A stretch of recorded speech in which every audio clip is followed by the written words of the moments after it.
కానీ మీరు బాధపడ్డం చూడలేకే ఇక్కడికి వచ్చాను. మరే దురుద్దేశము నాకు లేదు.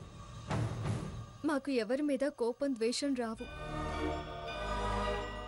మనం అన్న అభిప్రాయం మాత్రమే ఉంది. మేము మీ వాళ్ళమే అనిపించుకోవాలన్న తాపత్రయం తప్ప మరో ఆశ మాకు లేదు. మమ్మల్ని నమ్మండి అమ్మమ్మగారు. మంచిదమ్మా, నమ్ముతానులే. చెరొక పక్క చేరి నా చెవుల్లో సీసం పోయకండి. మేం పోయాల్సిన పనేమీ లేదు. ఆ భగవంతుడే నీ చెవిలో సీసం పోసే ఈ భూమి మీదకు పంపాడు. కన్న తల్లి వసతో పాటు కాస్త కారం కూడా రంగనిచ్చి పోసుంటుంది.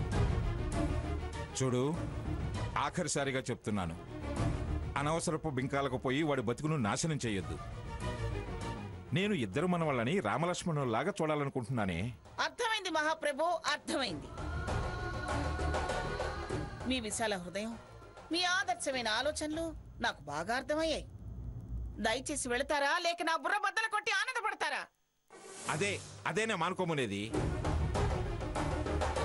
చెవిటోడు ముందు శంఖం ఊదినట్టే నీ ముందు మాట్లాడటం అంటే. కర్మ విమోచన అయితే గాని తత్వం బోధపడదు అంటారు. పూర్తిగా చేతులు కాలక ముందే జాగ్రత్త పడు. బొబ్బలెక్కాక బోరుమని ఏడ్చినా ప్రయోజనం ఉండదు. పదమ్మ సీత, ధర్మం ప్రకారం చెప్పాల్సింది చెప్పాము. వింటే బాగుపడతారు, వినకపోతే నాలుగు ఖర్చుకుంటారు. పద.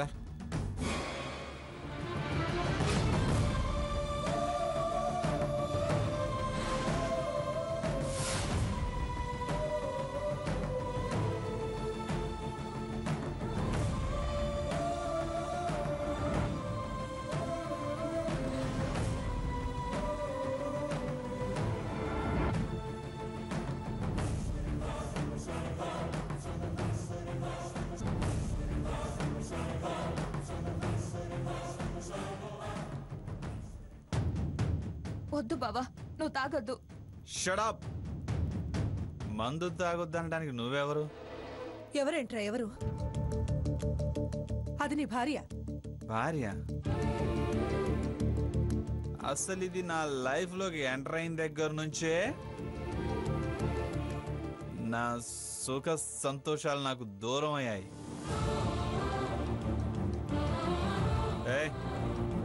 పో పో. వద్దు బావా. చంపి పారేస్తా. చేయదులు. వదలు. వదలు. వద్దు బావా. వదలవే.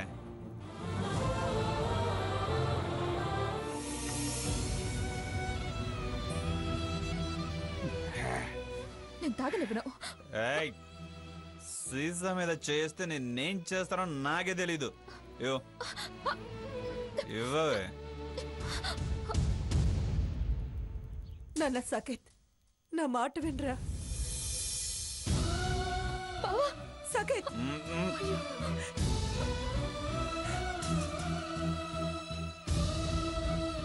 ఏంటి ఇలా నాన్న నాన్న సాకేత్ నాన్న అంటూనే నాకు నామాలు పెట్టిందా ముసల్ది? మళ్ళీ కొత్తగా నువ్వు మొదలు పెట్టావా? ఆ పిలిపే అసహ్యంగా ఉంది నాకు.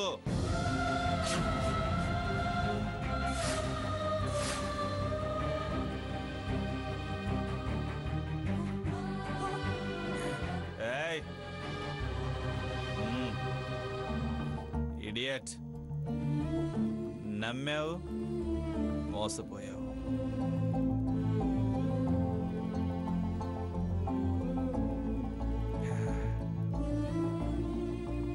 చైర్మన్ అవుతాను అనుకున్నా. వాచ్మెన్ అయ్యేటట్టున్నా.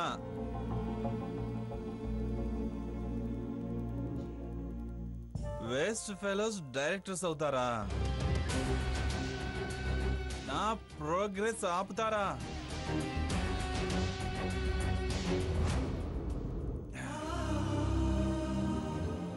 ఎవరు వాళ్ళు? ఎవరే వాళ్ళు?